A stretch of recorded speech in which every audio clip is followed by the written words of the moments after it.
Salut, je suis ravi de t'accueillir dans ce nouveau podcast. Aujourd'hui, on va parler de ces promesses putaclic. Est-ce que tu en as ras-le-bol de ces promesses putaclic? Mais tu vas voir que il ne faut pas que, comme on dit, jeter le bébé avec l'eau du bain.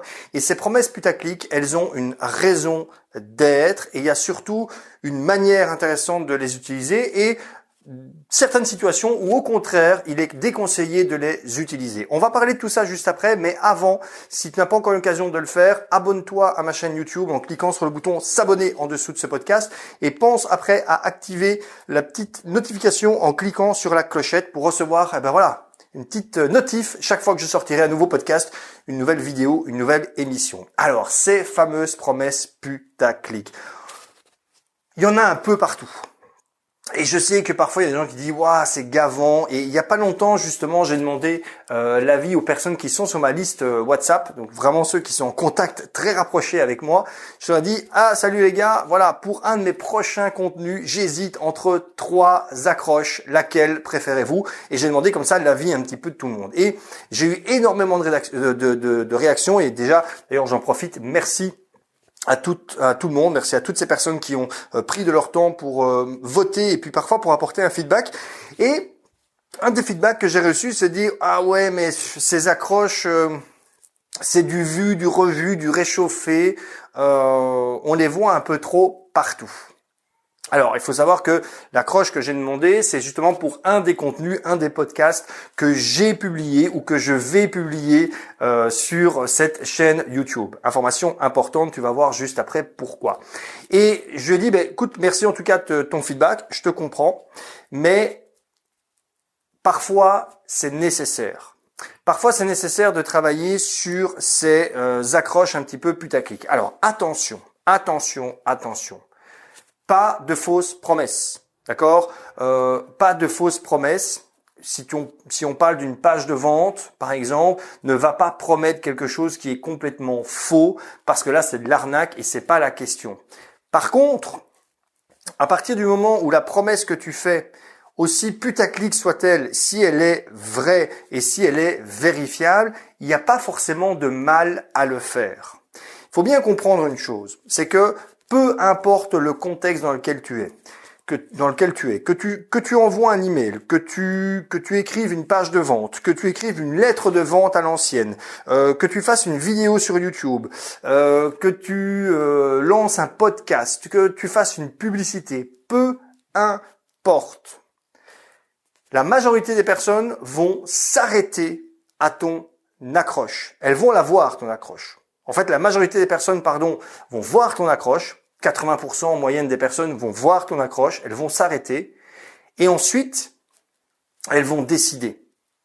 Est-ce que je vais plus loin ou pas? Ça veut dire que là, tu as une chance inouïe de capter beaucoup de personnes pour les amener plus loin. Ça veut dire que si ton accroche, elle est pourrie, parce que tu dis, ouais, mais non, moi, je fais pas l'accroche putaclic, c'est contre mes principes, c'est contre mes valeurs, oust, moi, je ne travaille pas comme ça. Ok, grand bien te fasse.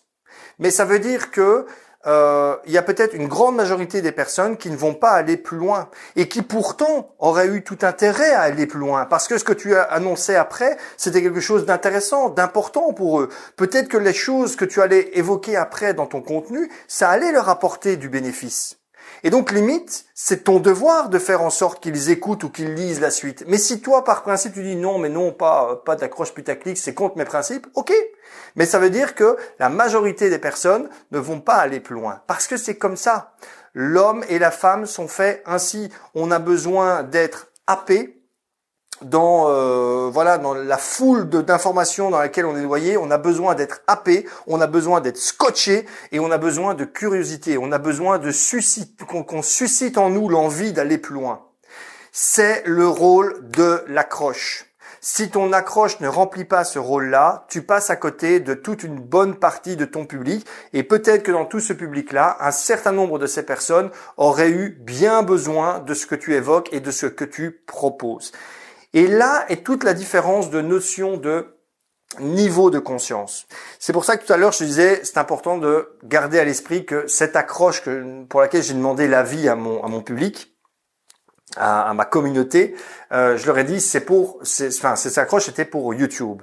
Il y a une différence énorme. Et c'est peut-être là aussi pour cette raison-là que Fabien, en l'occurrence, pour ne pas le citer, a eu cette réaction intéressante et constructive par rapport à mon accroche de dire ah ouais mais c'est du vu et du revu. La différence, c'est que Fabien fait partie, on va dire un petit peu de mon audience très rapprochée. Il suit mes emails, il me suit depuis assez longtemps maintenant. Il est sur mon WhatsApp, on est en contact quasiment quotidien grâce à WhatsApp. Il a déjà acheté certains de mes programmes. Bref, il me connaît. Il sait qui je suis, il sait ce que je propose, il sait la qualité de ce que je propose. Donc ça veut dire que lui, à partir du moment où je lance un nouveau contenu, que je propose un nouveau contenu, est-ce qu'il a besoin d'une accroche putaclic pour s'y intéresser? Non. Il n'en a pas besoin. Pourquoi? Parce qu'il me connaît, il sait la qualité du travail que je propose, et en plus il sait qu'il apprécie mon travail. Il y en a qui l'apprécient pas, ben voilà, mais lui fait partie des personnes qui l'apprécient. Donc il n'a pas besoin de l'accroche putaclic. Par contre, quand je publie effectivement, voilà, ce podcast comme celui d'aujourd'hui sur YouTube, là, l'essentiel du public, ce sont des personnes qui ne me connaissent pas encore. Peut-être c'est ton cas, peut-être que c'est le premier podcast que tu écoutes de ma part, ou peut-être que tu en as déjà écouté 2, 3, mais voilà, t'hésites encore.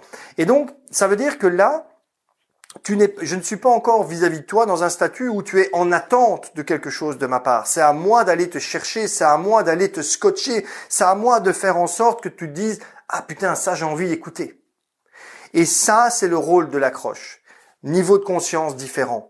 Quand tu touches un public un peu plus mass market, des personnes qui ne sont pas encore dans ta communauté, dans ta base de fans, tu as effectivement impérativement besoin d'aller exciter la curiosité de ces personnes, et donc oui, tu vas devoir passer par une promesse putaclic. Mais rappelle-toi ce que je te disais tout à l'heure, promesse putaclic ne veut pas dire fausse promesse. Dans le cadre, par exemple, ici de mes enfin, je veux dire vidéos YouTube, mais voilà, mes podcasts sur YouTube, c'est vrai que je mets parfois, souvent, ok, comme tu veux, tu commandes d'ailleurs, utilise les commentaires pour me dire ce que tu penses d'ailleurs de mes accroches de manière générale, mais je mets parfois effectivement des accroches qui pourraient être considérées comme putaclic. Et parfois, je vais même très trash dans l'accroche, du style, pour un des contenus, j'avais fait...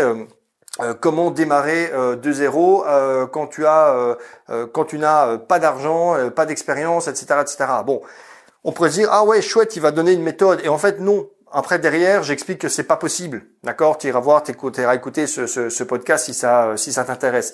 Mais ce qui est important, c'est que quand tu fais une accroche comme ça, alors soit tu promets quelque chose et puis derrière tu viens prouver que ce que tu promets est réaliste, possible et tu amènes des faits. Par exemple, j'avais fait un podcast en disant voilà comment transmuter 340 € de budget publicitaire en 12 000 € de chiffre d'affaires en moins de 3 jours. Boum, si ça c'est pas du putaclic, je m'y connais pas, mais derrière, je peux prouver, et d'ailleurs je l'ai expliqué, je peux prouver, c'est une situation que j'ai vécue, d'accord? Je peux prouver exactement le process qui m'a permis de transmuter 343 € de budget publicitaire en 12 000 € de chiffre d'affaires en moins de 3 jours. Times, je peux le prouver et j'en parle d'ailleurs dans ce podcast. Alors oui, on peut dire, ouais, mais ton accroche est putaclic. Peut-être, mais elle est vraie. Elle n'est pas fausse, d'accord? Donc ça, c'est une chose. Ou alors, tu joues avec ce type d'accroche pour attirer le regard, et c'est ce que j'avais fait par exemple avec l'autre podcast. J'expliquais voilà comment démarrer de zéro avec 0 € de budget et zéro expérience. Mais en gros, je leur disais, je jouais sur cette accroche pour essayer d'attirer un certain public, et en leur disant c'est impossible, mais ok, vous pouvez me traiter de tous les noms en disant ouais, t'as essayé de m'accrocher avec un titre de rêve, etc., etc. Et justement, je leur explique oui, mais je préfère être cette personne qui t'accroche et qui essaie de t'ouvrir les yeux et te faire rendre compte que c'est impossible et t'expliquer pourquoi c'est impossible et ce que tu dois faire, plutôt que d'être cette personne qui te donne cette accroche-là et qui va te faire croire que c'est possible et qui va te vendre une pseudo-solution qui soi-disant va te rendre ça possible, alors que ça ne l'est pas. Voilà, donc tu vois, il y a une justification derrière cette promesse. À partir du moment où il y a une justification, ou à partir du moment où ta promesse, tu peux la prouver, il n'y a pas de mal d'utiliser ce type de promesse. Maintenant, c'est clair que quand tu t'adresses à ton public de fans, quand tu t'adresses à une communauté qui te connaît déjà, il n'y a pas forcément besoin d'utiliser ce genre de promesse, voire ça pourrait avoir l'effet inverse. À toi de voir. D'ailleurs, ça me ferait extrêmement plaisir d'avoir ton feedback par rapport à ça. Qu'est-ce que tu penses de l'utilisation de ces promesses putaclic? Est-ce que tu es d'accord avec les arguments que je t'avance ici, ou au contraire, est-ce que tu es complètement à côté. Quoi qu'il en soit, utilise les commentaires ci-dessous pour me donner ton avis. J'y répondrai personnellement. Pense également à mettre un like ou un dislike en fonction de ce que tu as aimé ou pas aimé. Et regarde dans la description, il y a un lien qui permet de rentrer dans mes contacts privés. D'accord, pour avoir cette relation privilégiée ensemble et pour que je puisse t'envoyer ton petit cadeau de bienvenue. Voilà, je te souhaite une excellente journée et je te dis à très bientôt pour le prochain contenu. Ciao!